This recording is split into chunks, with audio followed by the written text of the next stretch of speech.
Good morning, all of you, my dear principals and teachers of Model School and students of BIPC stream. We once again welcome you to the Model School webinar sessions. Today, in the first session, we are having botany as part of this webinar session of the botany. Today, Mr. S. Mahesh Kumar, PGT Botany TSMS Navipet, is going to teach us about photosynthesis, which is chapter 4 of the unit 1 plant physiology. Mr. Mahesh Kumar is working in the model school since 2013. Prior to that, he was working in the Vishwadaya Junior College from 2009. So he is having 11 years of teaching botany at intermediate level. He is very hardworking. We have been listening to his sessions since last 3 days on trial basis. He prepared his PPTs and other things in an excellent manner. So I request Mr. Mahesh Kumar to commence his session, and I request all the students to pay attention, and they can post their doubts or other things in the chat box. And I request the students not to post anything other than the subject related matter in the chat box. So I request Mahesh Kumar to commence the session. Thank you.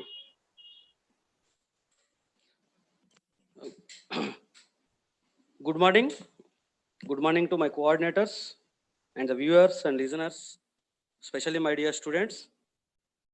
Myself, S. Mahesh Kumar, PGT Botany, working in Telangana State Model School, Navipet, Nizamabad district.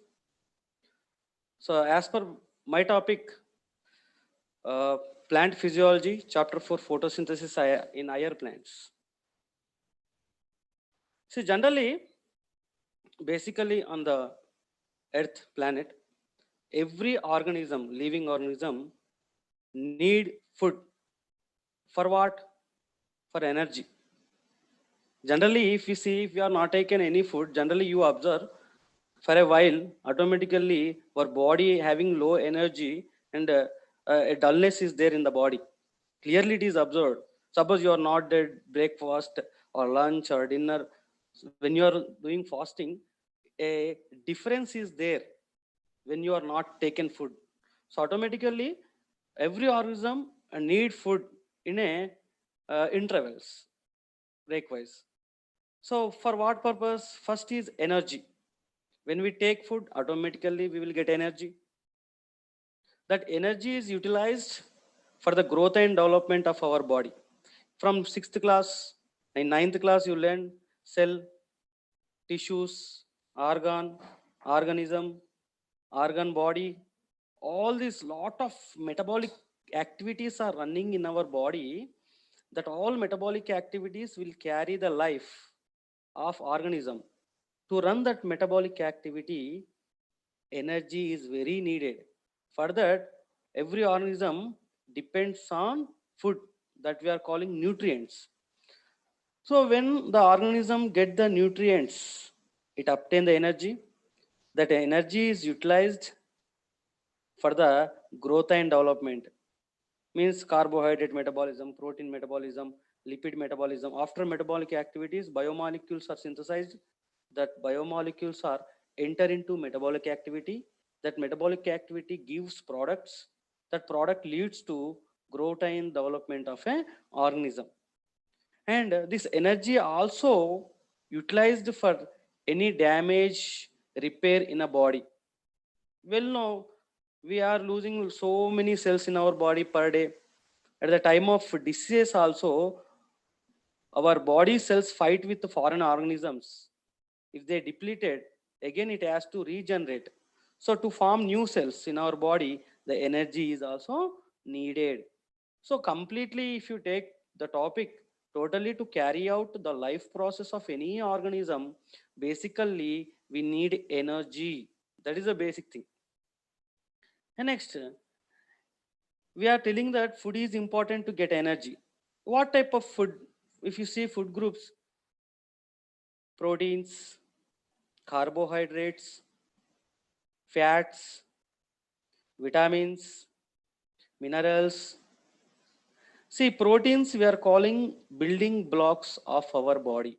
Why? Because plant cell plasma membrane is made up with proteins and lipids. Proteins and lipids. So to form every cell, to build our body, proteins are the major source. So simply say the proteins involves in cell growth. When cell grow, automatically the tissues and organ body also develop. Carbohydrates are the major energy source. You know, in 10th class in a dark reaction, when in respiratory system, when glucose enters, it will yield 36 ATP. By that energy only, the organism carry its metabolic activities. Fats also energy factor, and vitamins and the minerals are the activators for the body. So these proteins, carbohydrate, fats, and vitamins, minerals all together helpful to carry the life in our body. From where we are getting the question, from where we are getting all these minerals? Simply, simply we are saying, sir, we are eating food of plants, sir. We are eating grains, we are eating pulses, cereals, vegetables, some of fibers, and we are getting water from different fruits underground.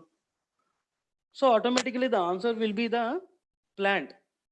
So how plant will synthesize the food material?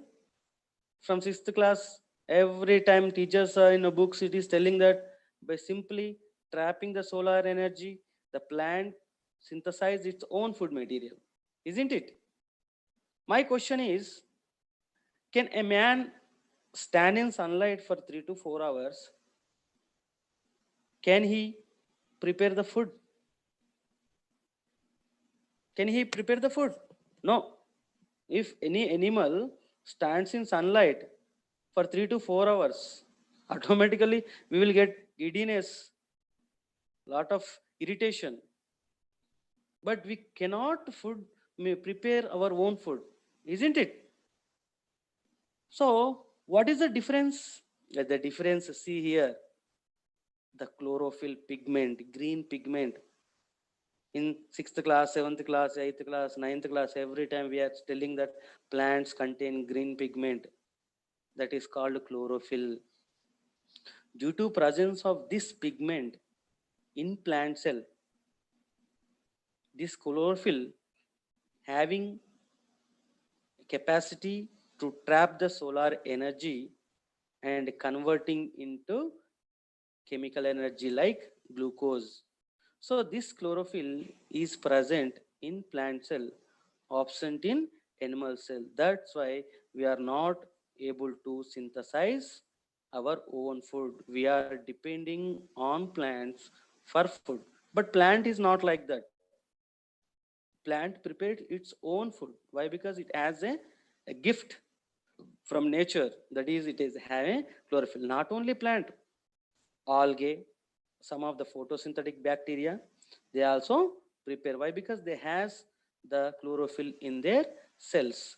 This point you have to remember, you have to keep in your mind, that is chlorophyll is a main source for preparing the food material.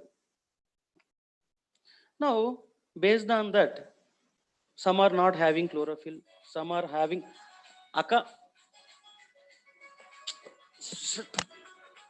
Aka.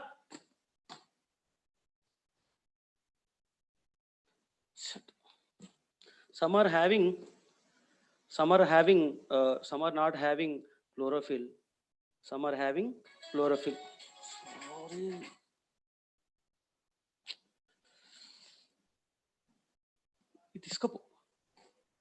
Sorry for the interruption. Please.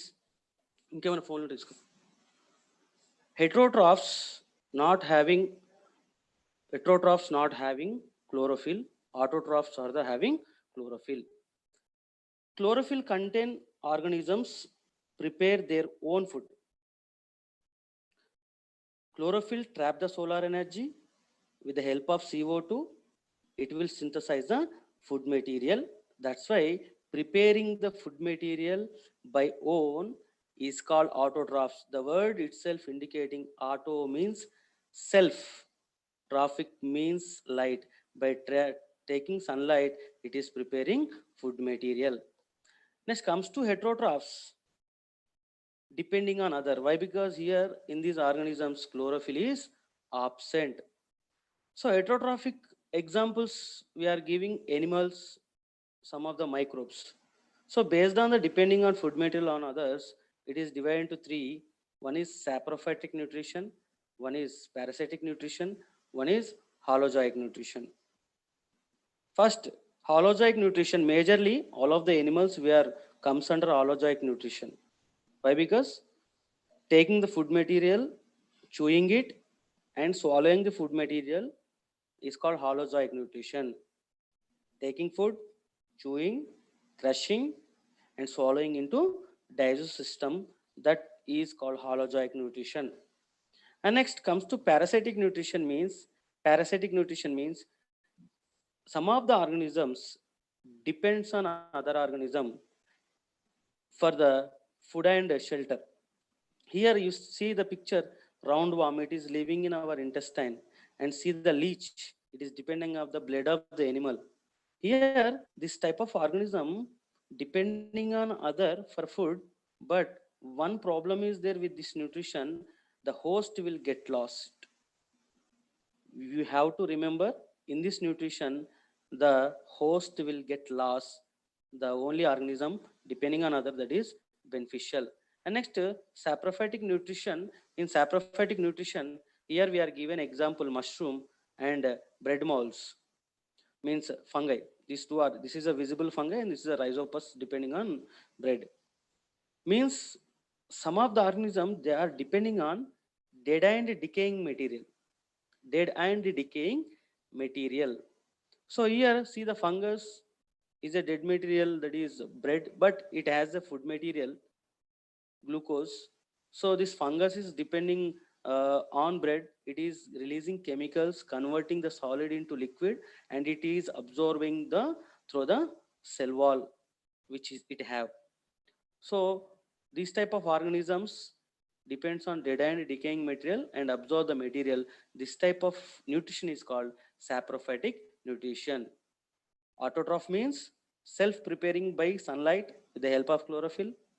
Some of the organism, they doesn't have chlorophyll, they has to compulsory depend on other organisms, that is heterotrophs. In that, one is holozoic, which is chewing and swallowing into digestive system. Parasitic nutrition, which depends on other, causing damage to host. Saprophytic nutrition depend on dead and decaying material.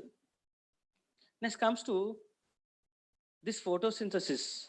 The autotrophs, in autotrophs, chlorophyll trap the solar energy and prepare food material. That process we are calling photosynthesis. Synthesizing of food material by taking sunlight, photosynthesis. So what is the use of photosynthesis in ecosystem? Means here we will clearly learn in this PPT. Photosynthesis starts ecological food web. You know, food chains, different types of organisms sharing the food, and different types of food chains are interconnecting. It is called food web. Simply, transfer of matter and energy from organism to organism, it is called food chain. Multiple food chains, when they are interconnected, it is called food web. Are you getting? Photosynthesis is useful in to run ecological food webs. How? See, the sun is the source of energy for most living thing. It is correct. We need energy, and animals and plants and human beings need energy. Plants utilize the sunlight and prepare the food material. Next, see here, I give an example of zebra. You can take any goat, sheep, whatever may be the herbivores. And the animals which are eating the plant product, it is called herbivore. So here the zebra obtain energy from eating grass. Means when the zebra is eating the grass, means the energy and the mass from the plant, it is transferred to zebra. Zebra eats the plant product and utilizes for its metabolic activity, and automatically growth and development of the zebra starts. And again, see the lion is eaten the zebra. Here, the mass and energy of the zebra is transferred to the lion here. So this is one food chain: plant, zebra, and lion. Matter and energy, mass and energy is transferring from plant to zebra, zebra to lion. This is a one food chain. Like that, number of food chains you can take. And these food chains, like this is a one example. A number of examples you can take like this. See, is a plant here there, plant, insect, bird, eagle, again here grass, grasshopper, bird, eagle, plant, rabbit, deer, eagle. Like this is multiple food chains are interconnected, and they are sharing the food which is available in the biosphere. Suppose just a question: when sun is absent, can you imagine the food chain and food web? It is possible? It is not possible. Without solar energy, without photosynthesis process, the food chain and food web is not there. Means we are the part of ecosystem. Animals, all animals are depending on end products of the photosynthesis. End products of the photosynthesis is oxygen and the glucose. So we are living because of oxygen, that is the product of photosynthesis. So by the end products is glucose, tannins, resins, gums, latex, lot of is there. We are medicine, like that, lot of important things we are getting from photosynthesis.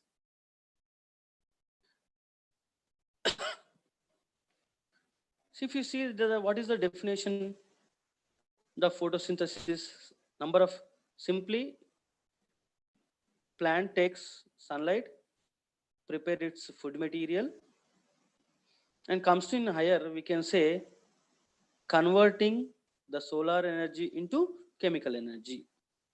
Converting the solar energy into chemical energy. How? Sunlight is solar energy. It is utilized. It is utilized. And the end product is glucose, C6H12O6. This glucose enters into respiratory system and yield 36 ATPs. That is also energy. Adenosine triphosphate, which gives us energy. Means sunlight is converted into chemical energy. That is also one of the definition. Simply autotrophic nutrition, autotrophic process means plant and plant-like organism make their energy by taking sunlight, prepare glucose. So here we are given 6CO2, 6H2O, sunlight, C6H12O6 and 6CO2, 6 oxygen, oxygen molecule. So this is not easy while reading this equation. Behind this, lot of scientists work to brought this equation. Let's see what we know about what do we know? Say in previous PPT, 6CO2 plus 6H2O gives rise to C6H12O6 and 6 oxygen molecules. Simply we are reading within easy manner, but it's not so easy. Lot of people off the screen work to carry out the photosynthesis process, how it happens in a plant. So totally now easily in book available we are reading, but lot of hard work is there of scientists. So first credit goes to Joseph Priestley. Joseph Priestley did the experiment on rat and a plant. First, he taken a bell jar, flame a candle, put under the bell jar. First, without rat actually. Without rat, only flamed candle under bell jar. After within time, the flame of the candle is put off. He observed that a fixed air is there in the bell jar that causes the put off of flame of the candle. Later, he kept rat and flame of the candle. Again, the same thing happened. Flame put off and the a rat is died due to something is there inside the bell jar, the air, the poisonous air. He thought that something fixed air, a poisonous air is there inside that caused the damage of both. Next, he placed the mint plant and flamed candle and the live rat. Now he observed flame is fully, rat is alive, and mint plus okay. Means he observed that something a good gas is releasing from the plant that is surviving both the flame of the candle and the rat. Here he concludes that gas, later he named it as a oxygen. Next credit goes to John Ingenhouse. John Ingenhouse in the period between 1730 1799 showed that sunlight is essential for the photosynthesis. Generally in 10th class, we are doing hydrilla experiment. In hydrilla experiment, what happened? When we observed, when we keep the hydrilla plant in a sunlight for 3 to 4 hours, a small bubbles will come outside from that funnel. That we are calling it oxygen. At that time in 1730 and 1799, John Ingenhouse concluded that when sunlight is only present, that air bubbles are coming, means sunlight is essential for the photosynthesis. Next credit goes to Julius Van Sachs. We have to give a applause to this scientist. Why? Because he proved that starch is synthesized in chloroplast. Nowadays we are doing the iodine test in 10th class. To see the starch in leaf, we are doing iodine test. So for that we have to thank him. He discovered that starch is prepared in chloroplast. That's why the another breakthrough by Julius Van Sachs. He is a German botanist and is founder of experimental plant physiologist. And he concluded that starch is synthesized in chloroplast. Next credit goes to T.W. Engelmann, a first action spectra, and he tells us the importance of red and blue light in photosynthesis process. What is spectrum? Separation of light components according to their wavelength. Separating the light components according to their wavelength. It is called spectrum. When we keep a prism in front of sunlight, the light splits. The light component splits. Here we are seeing only visible light, which our eye identifies. Violet, indigo, blue, green, yellow, orange, red. So here T.W. Engelmann first action spectrum explained, and what he explained means he did the experiment on Cladophora plant. In Cladophora plant, when we keep prism, when he keep in prism, the sunlight fall on prism and the light components are splits. Here the visible light and here the Cladophora plant. This visible light VIBGR is falling on this plant. So what is the conclusion of T.W. Engelmann in first action spectrum is clearly, listen carefully. Here he observed the population of the bacteria. Here the number of aerobic bacteria is more. Here also the aerobic bacteria is more. Aerobic bacteria means which needs oxygen for the survival. So he observed that means this is not the population only at a particular region. Why not throughout this VIBGR? Means he concluded the photosynthetic rate more in this region. When photosynthetic rate is more, oxygen evolves more.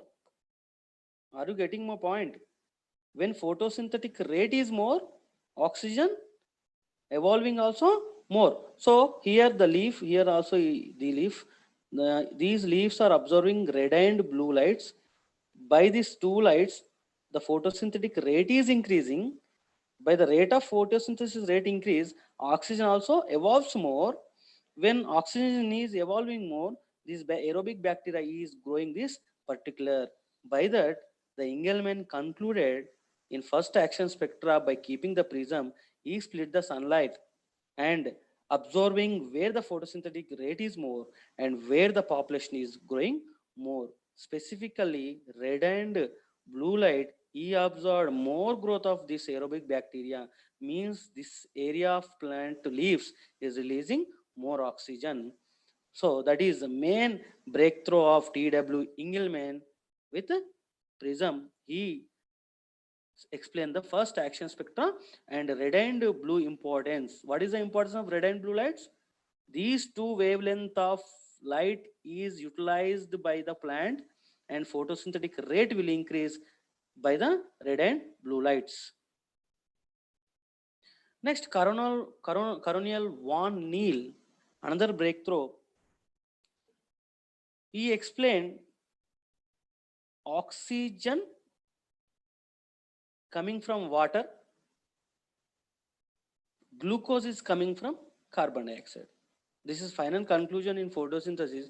Cornelius von Neal, the period of 1897-1985, the breakthrough is oxygen is evolves from water and glucose is coming from carbon dioxide. We have to understand. So here the equation, empirical equation by Cornelius von Neal, he did the experiment on green sulfur bacteria, purple sulfur bacteria. Actually here A is the oxidizable agent. A is a oxidizable agent. Actually he taken hydrogen sulfide H2S. When the Cornelius von Neal did the experiment on the bacteria, he taken hydrogen sulfide. So this is an empirical equation. Here you see 2A and CH2O means this is glucose. And here A means if here oxygen is present, here oxygen will evolve. If here sulfur is present means here sulfur will come. So they did with sulfur. So that's why here what I am saying is A mean electron acceptor means oxidizable agent. See here the Cornelius von Neal, they taken instead of H2O, H2S on bacterial chlorophyll, purple sulfur bacteria and green sulfur bacteria. They did the experiment and they got the equation of 6 molecule of carbon dioxide, 6 molecule of hydrogen sulfide. In the presence of sunlight, glucose is prepared and sulfur is evolved. Means what happening here means H2O oxidizes. Oxidize means when any molecule gain oxygen, it releases electrons and protons. Are you listening carefully? When any molecule oxidizes, means it will gain oxygen and it is become oxidizable agent. See H2O, already oxygen is there in water, means it is oxidizable agent. It is having capacity to release electrons and protons from it. So the electrons and protons are received by CO2. Now it is called oxidizable and it is called reduced. Later I will explain what is oxidation and reduction. But here clearly you listen, H2O consists of oxygen means it is already oxidizable agent from which electrons and protons are easily come outside. The H2O will give electrons, protons to CO2.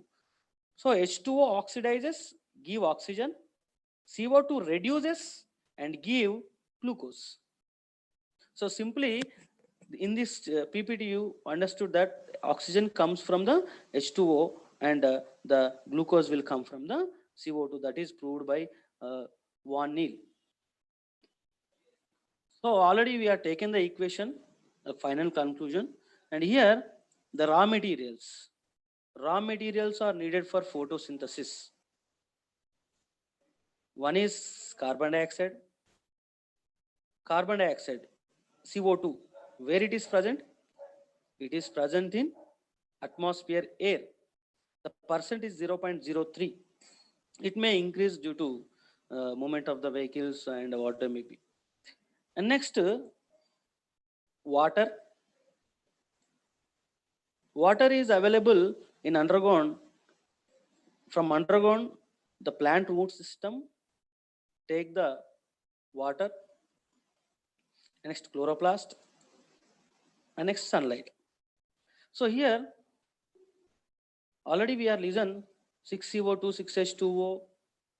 In the presence of sunlight, the glucose is prepared. So from that equation only we are taking this. The raw materials are needed for photosynthesis, that is carbon dioxide, water, chloroplast, and sunlight. So slowly we will learn few points, minimum few points. Why? Because when we are going into actual photosynthesis process, we will get confused about raw materials. That's why we have to learn little bit the few points of raw materials. Already carbon dioxide, I told you, it is present in atmosphere 0.03%, and water in underground. And next comes to chloroplast. Chloroplast is a plastids. It's an organelle present in cell, plant cell, absent in animal cell. Chloroplast present in plant cell, absent in animal cell. And the size comes to the size, it is 4 to 5 microns. The chloroplast is 4 to 5 microns. And the shape, it is a spherical shape or ovoidal shape, and the shape is different in different organisms. Chlamydomonas, suppose if you take Spirogyra, this chloroplast is ribbon shaped. In some organisms is disc shaped. Like that, the shape of the chloroplast is varies in different organisms. Here in eukaryotes, majority it is a ovoid or spherical shape, and the size is 4 to 5 microns. And how much number it is present? The number in a cell, it is varies. It may be 30 to 300. The number of chloroplast in a cell, it may varies in different organisms, in different cells. The number is 30 to 300 chloroplast is present. Comes to the structure, it is a double membrane layer. One is outer membrane, one is inner membrane.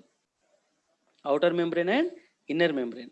And the space between outer and inner, it is called interplastidial space. Interplastidial space.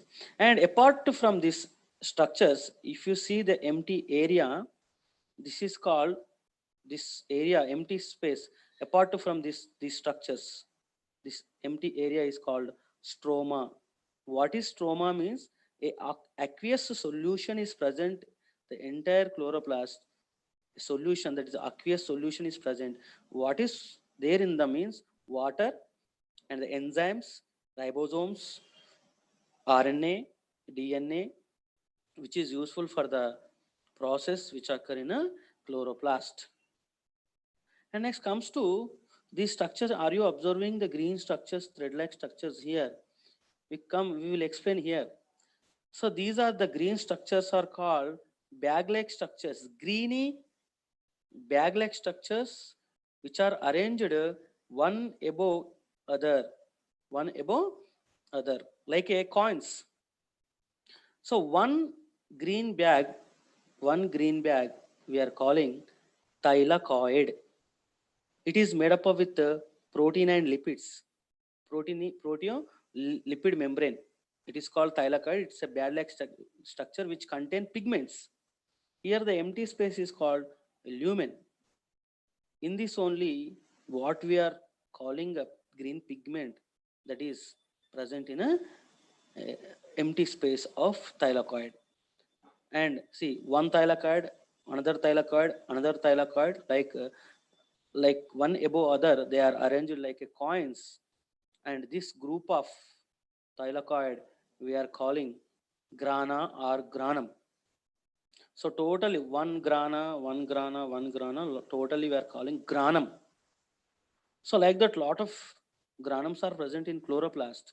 So what happens in thylakoids, that we have to focus. Here, photosystem 1, photosystem 2, the chlorophyll pigments are there. The chlorophyll pigments in lumen trap the solar energy, converting into chemical energy like ATP and NADPH. So in thylakoid, what we are telling, green color pigment trap the solar energy, and ATP, NADPH are synthesized.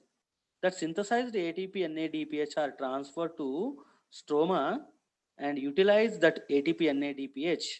And lastly, glucose is prepared in the stroma. Simply, the light trapping, preparing of ATP, NADPH is called light reaction that completes in thylakoid.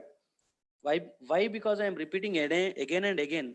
Why? Because in future, in next lesson, light reaction, when I explaining light reaction and dark reaction, you have to keep in mind here the green pigment is present, trapping the solar energy happens here only, and light reaction occur in a thylakoid membrane, on the thylakoid membrane.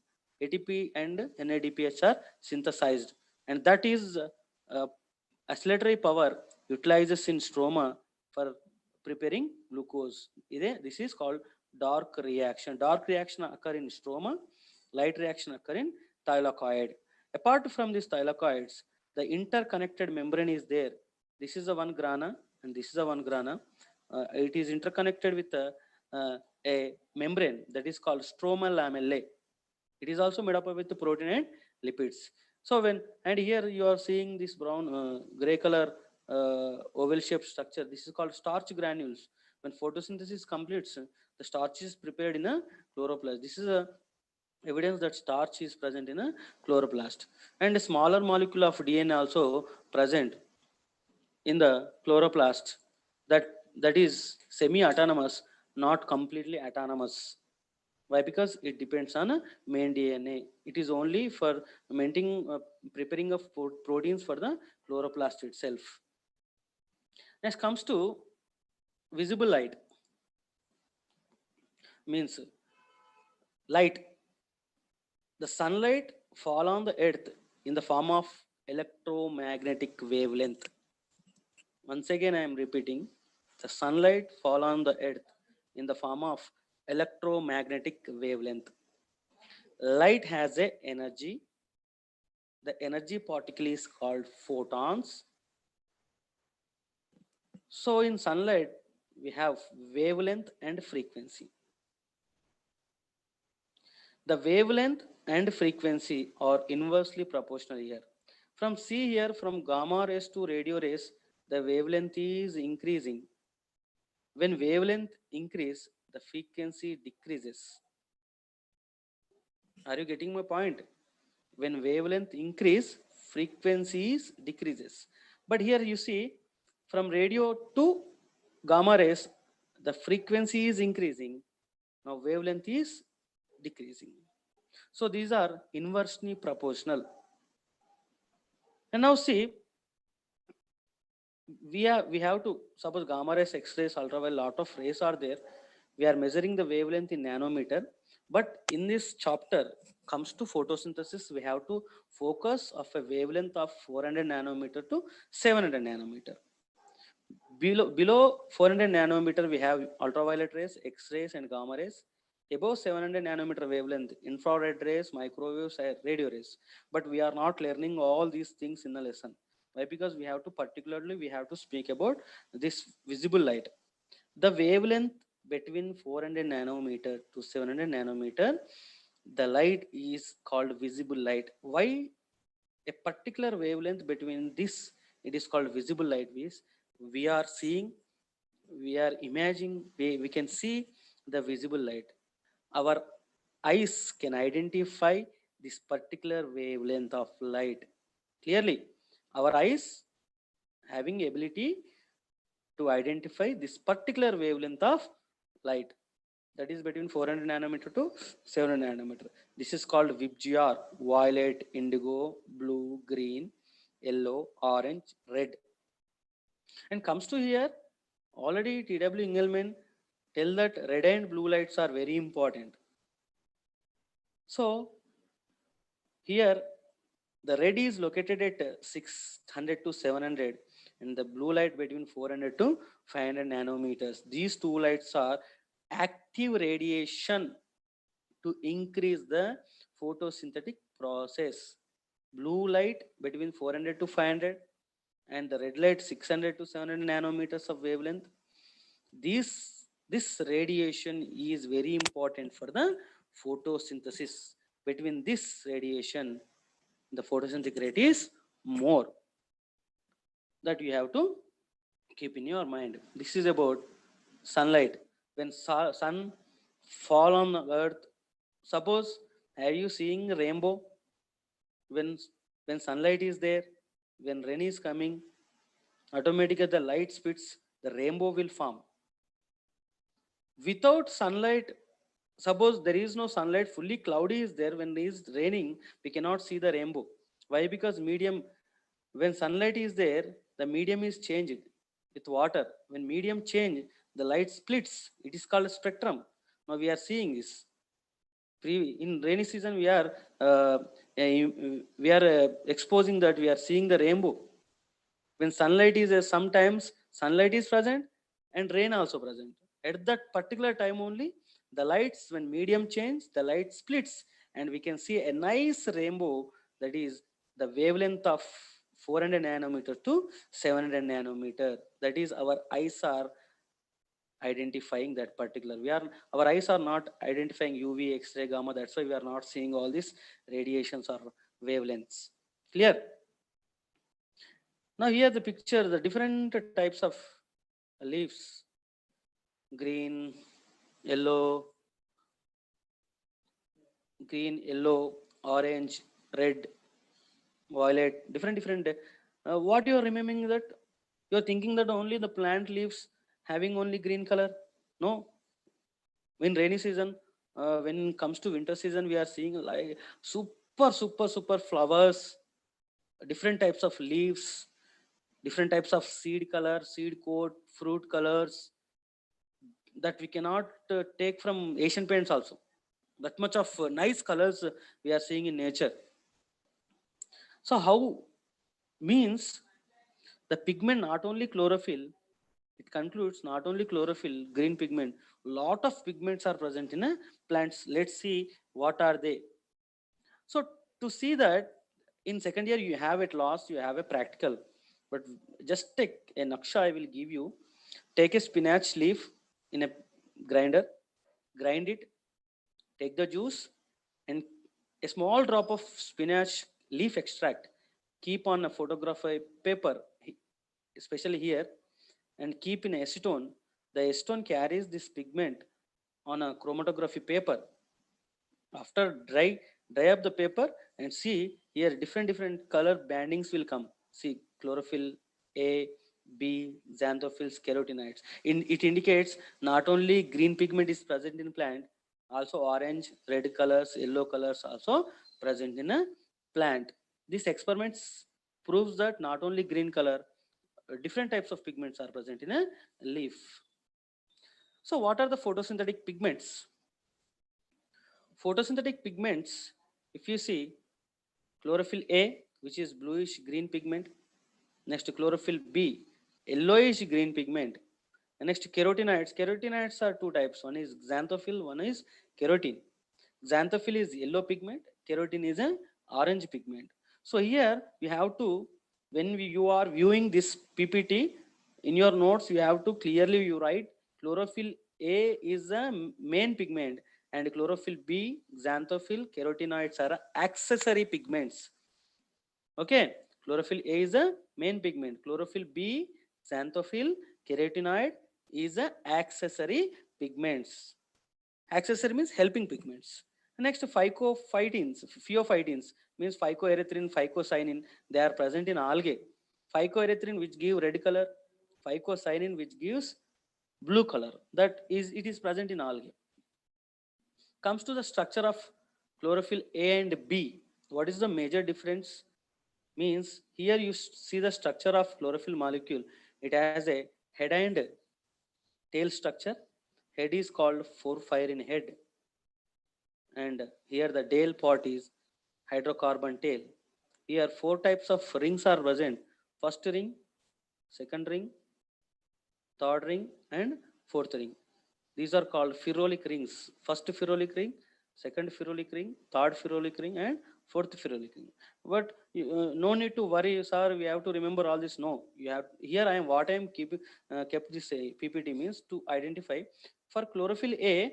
It is a methyl group is there in a second ferrolic ring. At a second carbon, chlorophyll A contains methyl group. Chlorophyll B contain aldehyde group, and left or all structure is same.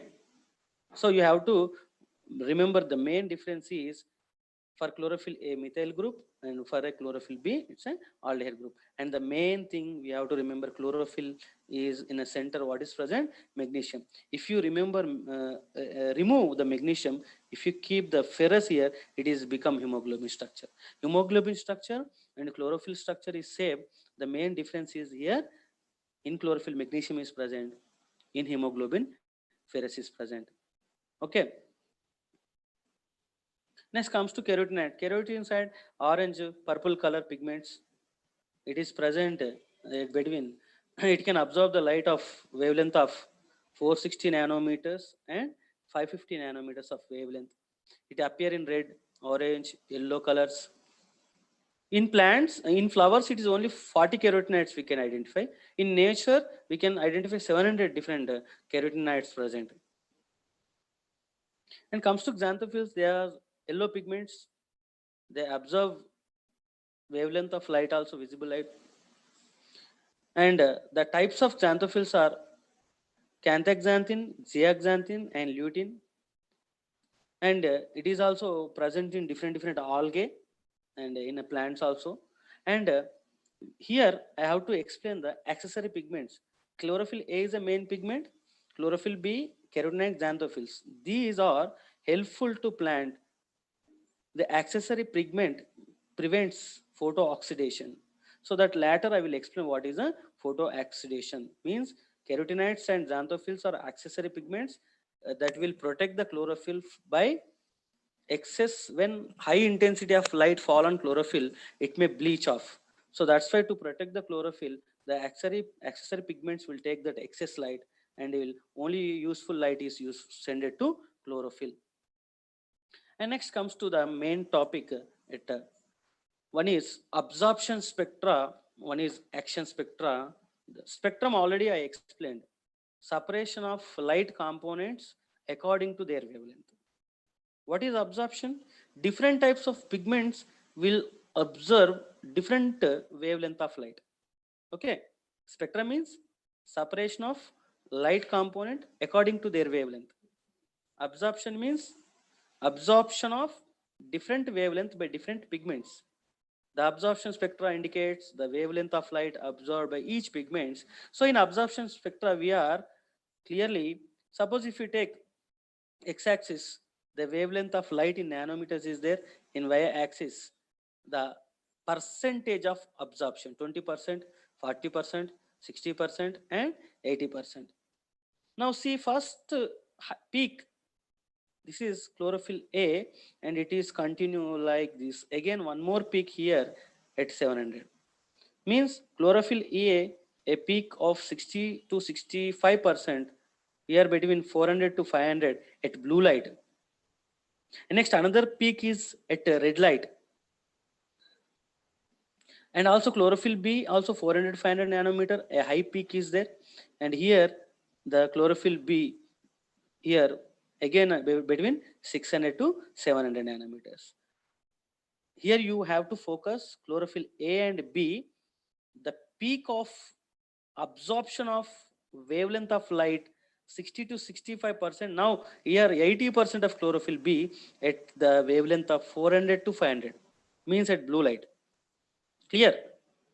And next another wavelength by chlorophyll B and chlorophyll A between 600 to 700. That's why what I told you in a previous PPT, blue and red light, the radiation of this wavelength is very important for photosynthesis.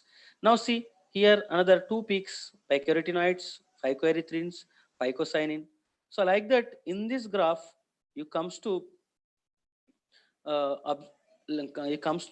conclude that different pigments will absorb different wavelength of light. Next comes to action spectrum. In action spectrum, the action spectra indicate the overall rate of photosynthesis at each wavelength.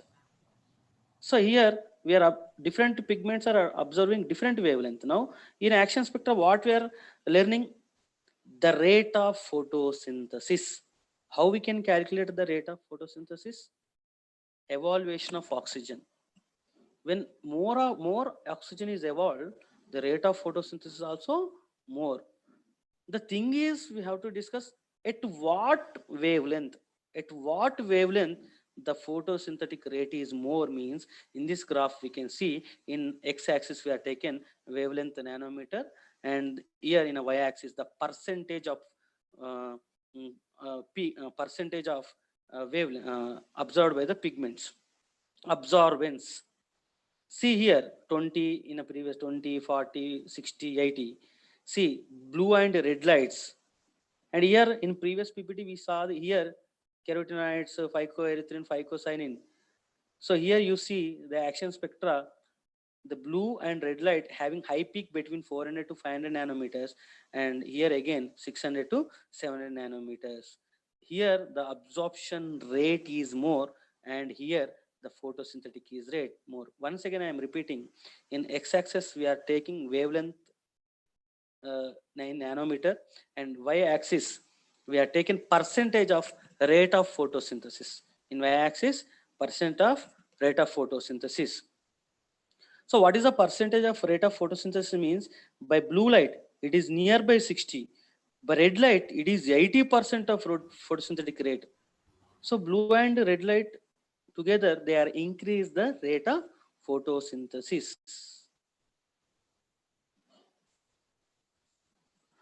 Next, if you compare the both things, here rate of photosynthesis and absorption, here we are seeing 400 to nanometer. This is the absorption spectra, 400 to 500 nanometers. Here absorption of different wavelength by pigments. See here, this is the absorption of pigments and this is the rate of photosynthesis. If you compare the absorption and action spectra, rate of photosynthesis more here, and here the rate of photosynthesis is more when compared to this.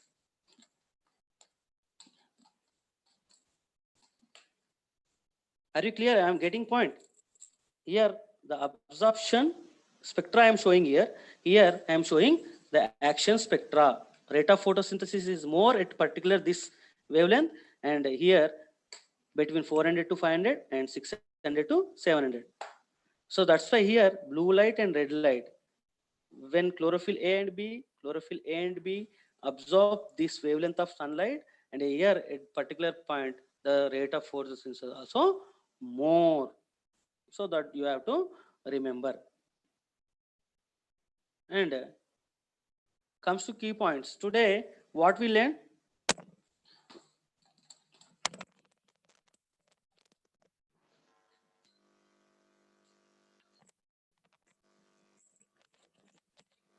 learned, today, the organism need food for a generating organism need food for to carry life process, and prepare its own food by trapping solar energy.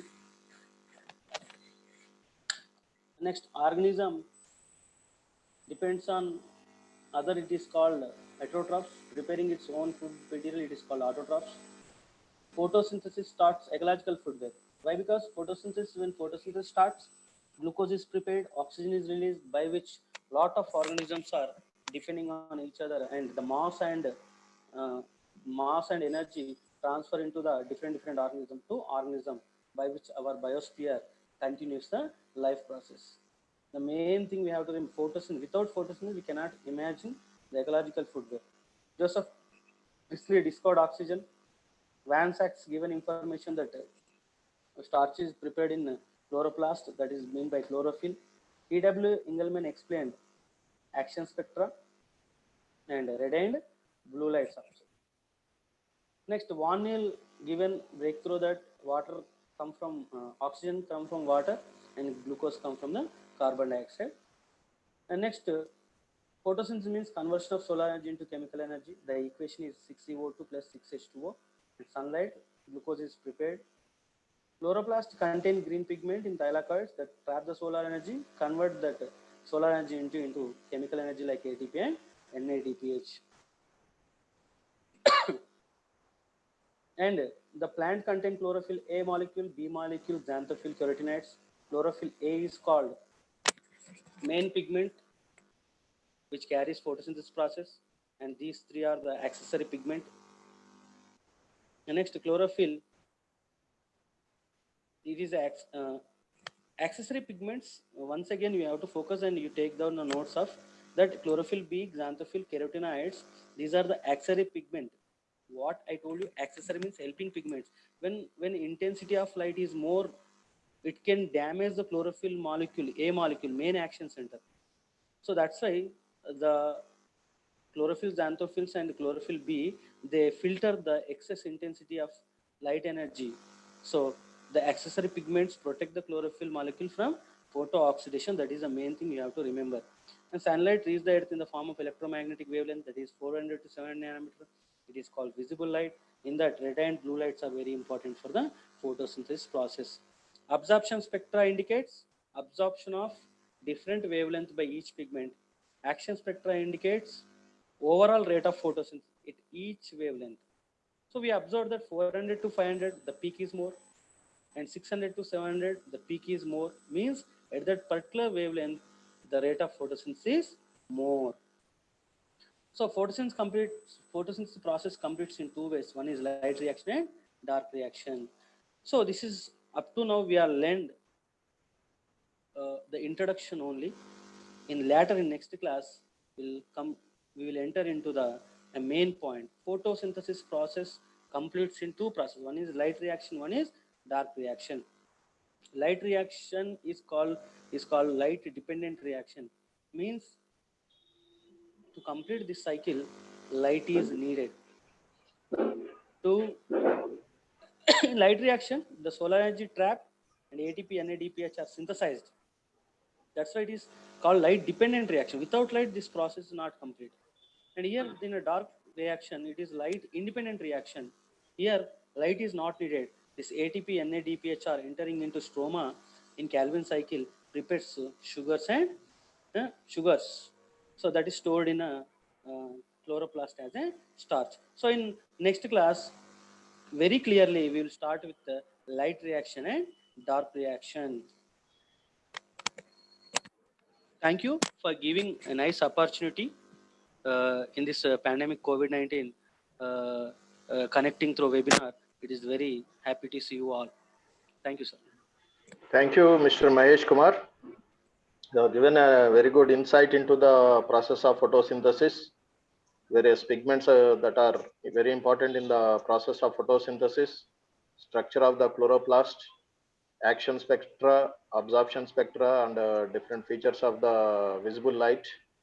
So in the next classes, we will discuss about the actual process of photosynthesis like light reaction, dark reaction, how the carbohydrates are being synthesized, and various effects of the various environmental factors on the photosynthesis.